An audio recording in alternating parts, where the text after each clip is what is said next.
এত বেশি পাপ করেছে যে এর একজনেরও সেই নৈতিক নৈতিক স্ট্যান্ডিং ছিল না যে আমি যদি না পালাই তাহলে জনগণ আমাকে রক্ষা করবে অথবা জনগণ আমার উপর অ্যাসল্টেড হবে না। কি নির্লজ্জতা! সেনাবাহিনী প্রধান দেখেন ইতিহাস সৃষ্টি করেছে। কি ইতিহাস সৃষ্টি করেছে?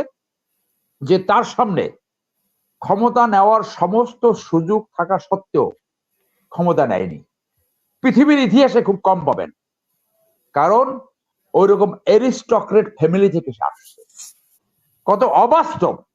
ও এত পাপ করেছে, এত অন্যায় করেছে, আর ওর চরিত্রের একটা অংশ হয়েছে যে পরিচিত এবং বন্ধুদেরকে কিভাবে বেকায়দায় ফেলানো যায়, বন্ধুদেরকে কিভাবে সাহায্য করা যায়, বন্ধুদেরকে কিভাবে এই রাইটস এন্ড বেনিফিট থেকে ইউজ করা যায়। একটা পারভার্টেড থার্ড ডিভিশন পাওয়া এবং অত্যন্ত দুশ্চরিত্র।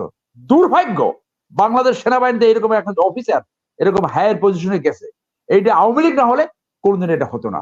এইগুলো আপনি বলেন না যে ওই যে 81 জন হুজুরের ভিতরে 79 জন দোজখে যাবে, একটা কথা আছে যে এইগুলা এইগুলো হুজুর, এগুলো ভণ্ড হুজুর, এগুলো হলো ভণ্ড হুজুর। ওই ভণ্ড হুজুরদের গল্প শোনেন নাই যে একবারই মিলাদ পড়াইতে গেছে, তো মিলাদ মনে করছে যে মুরগির রান খেয়ে অভ্যস্ত। তো ওই ছোট ছেলেকে জিজ্ঞেস করছে যে এই তোমার আম্মা কি রান্না করছে? বলে ছোট মাছ।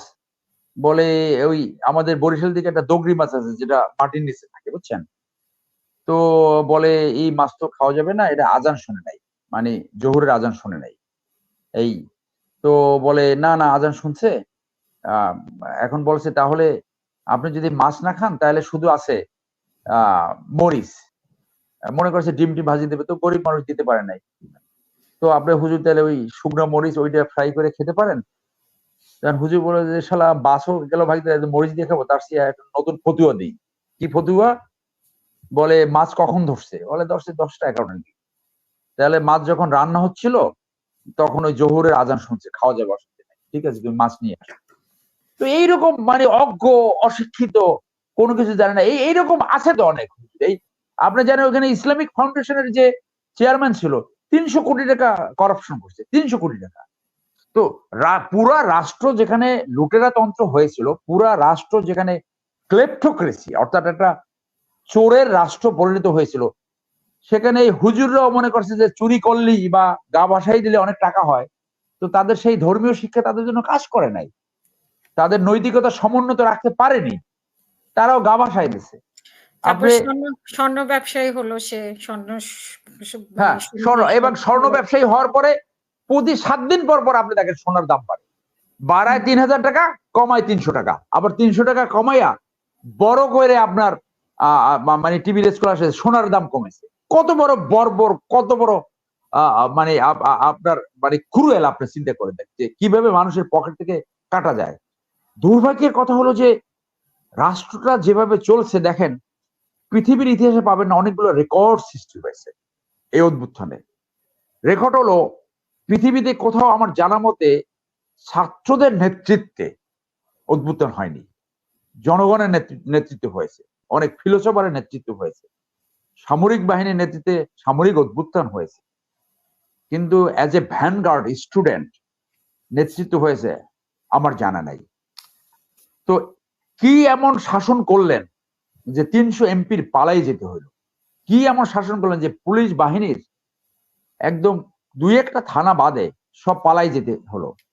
কারণ তারা জানে তারা অপরাধের সাথে জড়িত, তারা অন্যায় করেছে, যে অন্যায় করেছে সেটা কোনো হিসাবের নাই, এবং এত বেশি পাপ হয়েছে, এত বেশি পাপ করেছে যে এর একজনেরও সেই নৈতিক নৈতিক স্ট্যান্ডিং ছিল না যে আমি যদি না পালাই তাহলে জনগণ আমাকে রক্ষা করবে অথবা জনগণ আমার উপর অ্যাসল্টেড হবে না। কি নির্লজ্জতা! কিরকম আজকে কত কত লেয়ার সেফটি, কি সেফটি? 6 লেয়ার দুর্বৃত্তায়িত সামরিক অফিসার। আমি আগে আপনার বলছি যে মুজিব নামে একটা অফিসার যে 3rd ডিভিশন পাওয়া তোলারাম কলেজের, মানে সে ক্ষমতা টেক ওভার করতে চেয়েছে, তার একটা এই ঘুরে বেড়ায় এখন ফেসবুকে, তার একটা তার ওইটা অল্প, এর চেয়ে অনেক বেশি আছে। 5ই মে হেফাজতের উপরে আক্রমণের মূল নায়ক ছিল এই মুজিব, যে ক্ষমতা টেক ওভার করতে চেয়েছিল। সেনাবাহিনী প্রধান দেখেন ইতিহাস সৃষ্টি করেছে, আপনি পাবেন না সময় যদি আছে, আজকে কিন্তু আর আলোচকরা আমি শেয়ার করি, যারা শুনবে এটা তো আবারও আলোচনা এসেছে আন্তর্জাতিক হেফাজতের এটা নিয়ে একটা মামলাও হয়েছে, এখানে আছে। এই হেফাজতের এইখানে মূল এই অপারেশনের মাস্টারমাইন্ড ছিল এই মুজিব। এবং এখন তো আজকে অধিকার থেকে আবার রিপোর্ট বের হয়েছে যে 61 জন কিল্ড হয়েছে, তাহলে ওটা একটা গণহত্যা। এই গণহত্যার মাস্টারমাইন্ড ছিল এই মুজিব। সে DGSSF থাকাকালীন প্রত্যেক বিজনেস হাউস থেকে চাঁদা নিত। রয়ের বাংলাদেশে আর্মির 1 নম্বর এজেন্ট, রয়ের বাংলাদেশ আর্মির ভিতরে 1 নম্বর এজেন্ট। এই আজকে যে রিপোর্টটা এখন ঘুরে বেড়াচ্ছে, সোনা কারবারি মনির সেইখানে তার কাছ থেকে নিয়মিত সোনা কারবারের সাথে জড়িত ছিল। এবং জেনারেল ওয়াকারকে সে চাপ সৃষ্টি করেছিল ক্ষমতা টেক ওভার করার জন্য, যে মার্শাল ল জারি করার জন্য। কাউন্টার কুর হোতা, কাউন্টার কু নেতা। এখন যারা সচেতন, যারা সেনাবাহিনীর প্রাক্তন অফিসার, প্রত্যেকের বিগ কোশ্চেন যে এখনো এই অফিসারের বিরুদ্ধে কেন ব্যবস্থা নেওয়া হচ্ছে না, তাকে কেন অ্যারেস্ট করা হচ্ছে না। মানুষ আশা করছে তাকে যুদ্ধাপরাধী ট্রাইব্যুনালে তার বিচার হবে, আবার সেনাবাহিনী চাইলে তার কোণমার্শালও করতে পারে। এই অফিসার এখানে অনলাইনের একটা গ্রুপ আছে, একটা টিউটর ছিল, তাকে দিয়ে এইখানে মাটি কাটার 2 দিকের জমিগুলো সব দখল করাইছে। এই অনলাইনের একটা আক্তার নামে একটা টাউট ওই রিপোর্টের ভিতর আছে। এই টাউটকে দিয়ে মাটি কাটা ওইখানে 10 থেকে 20টা প্লট দখল করাইছে এই মুজিব। এগুলা কিন্তু সবাই জানে, কিন্তু আওয়ামী লীগ ক্ষমতায় ছিল, কেউ কথা বলতো না, কেউ কথা বলতো না। এই আমি অপারেশন ক্লিন হার্টের সময় দেখেছি, ওই সময় তার সন্ত্রাসীদের সাথে সংযোগ।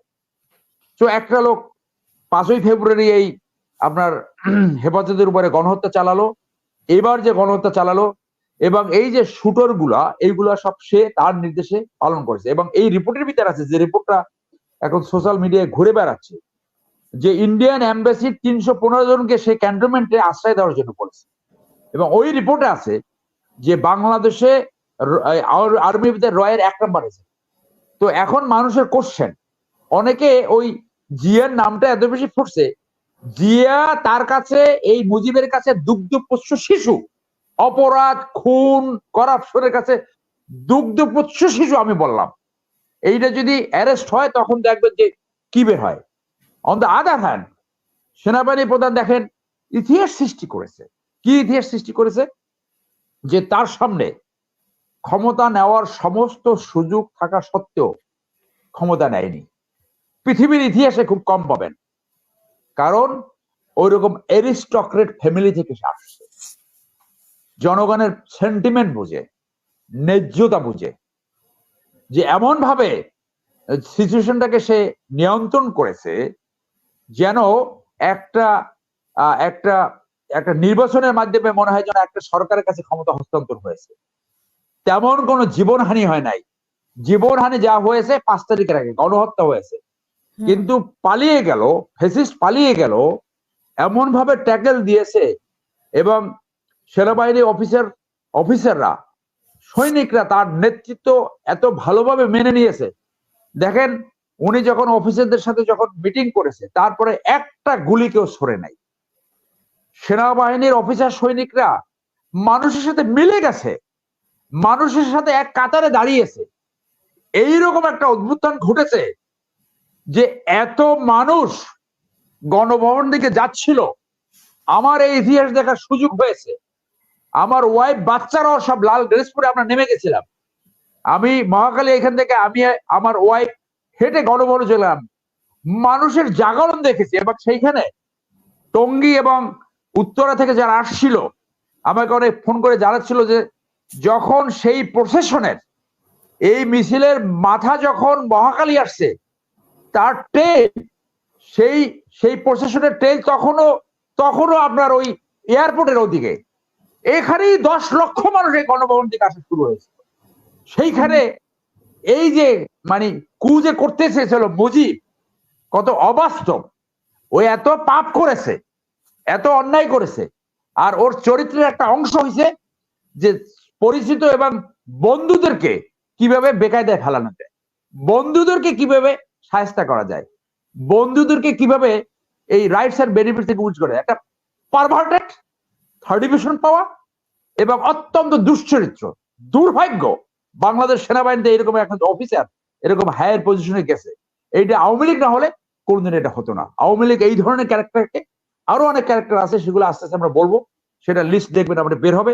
এই ধরনের ক্যারেক্টার সেনাবাহিনীর প্রফেশনালিজম ধ্বংস করার জন্য এদেরকে সামনে আনা হয় রয়ের পরামর্শে। সেই যে কথা বলছিলাম যে আজকে বাংলাদেশের আজকে যে 18 কোটি যদি লোক থাকে, 17 কোটি আপনার 90 লাখ 17 কোটি 95 লাখ মানুষ আজকে সেনাবাহিনীর সৈনিক অফিসার, বিশেষ করে সেনাবাহিনী প্রধানের জন্য দোয়া করছে।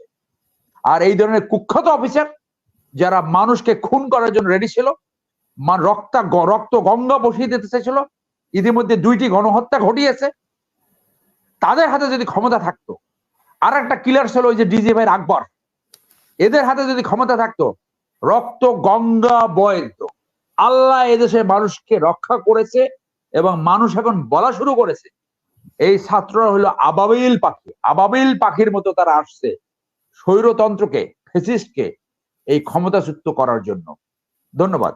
আজকে যে যশোর ক্যান্টনমেন্টের একটা রিপোর্ট আসলো যে ওইখানকার এক অফিসার কতজনকে, আওয়ামী লীগের কতজনকে জানি এখানে 21 জন না কতজনকে উনি বের হয়ে যেতে সহযোগিতা করেছে ভারত যেতে, এবং ওনাকে ওনার দায়িত্ব থেকে সরিয়ে দেওয়া হয়েছে। আপনার কাছে কি রিপোর্টটা আছে? মানে আমি এটা দেখি নাই, এটা যদি হয় তাহলে ওই অফিসারকে অবশ্যই, এটা ওই মুজিবের গ্রুপের ওই যে কিছু, সেই সময় আপনি জানেন যে 2009 থেকে আগে তো এইগুলা চেক করা হতো। এখানে 2009 থেকে এই ছাত্রলীগ অথবা ডাইরেক্ট আওয়ামী লীগ ঘরানার লোক বেশি এনরোলড হয়েছে এখানে, এবং ওখানে আমি শিওর না, বাট এটা হতে পারে যে যারা দেখছে যে বিএনপি ঘরানা আছে বা বিএনপি কোনো আত্মীয় স্বজন আছে, ছেলে মেয়ে আছে, এদেরকে সম্ভবত আর্মিতে তাদেরকে ডিসকোয়ালিফাই করা হয়েছে, ডাইরেক্ট না বলা হয় না কিন্তু ডিসকোয়ালিফাই করা হয়েছে। তো ওইরকমই কোনো দলকানা হবে এবং আমি মনে করি ইমিডিয়েটলি তাকে অ্যারেস্ট করা উচিত এবং তাকে বিচারের সম্মুখীন করা উচিত। কারণ সে অ্যাবেটার, সে অপরাধীদের অ্যাবেটার, সে সহযোগী এবং এটা একটা criminal offence. He should be dismissed immediately and taken to the task.